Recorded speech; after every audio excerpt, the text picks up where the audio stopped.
મશીનથી જે પણ ખેડૂતને બોર જોવરાવવાનો હોય તો નીચે આપેલા નંબર ઉપર ફોન કરી શકો છો. અત્યારે મશીનનો પોઈન્ટ મારેલો છે. આ પોઈન્ટની બહાર જાય એટલે આ કોહમાં હાલે છે, પટ્ટા ઉપર હાલું છું.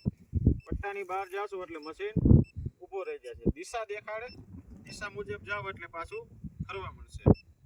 હવે આ આપણે પોઈન્ટ ઉપર આવી ગયા. પોઈન્ટ ઉપર આવશે એટલે મશીન મળશે ફરવા. પોઈન્ટની બહાર નીકળશો એટલે દિશા દેખાડશે, કઈ દિશામાંથી પળ આવે છે. આ રહી ગયું ઊભું. હવે આ પળ છે એ પળ ઉપર આવેલો જાઉં છું. આ પળની બહાર નીકળી જાઉં એટલે વાત પૂરી. અંદર જાય એટલે મળશે પાછું ફરવા. આ પળ ઉપર હેલો જાય છે એટલે કન્ફર્મ પોઈન્ટ થશે. આ એનું પોઈન્ટ છે. આ પોઈન્ટ ઉપર આવી ગયા એટલે મશીન માંડ્યું ફરવા.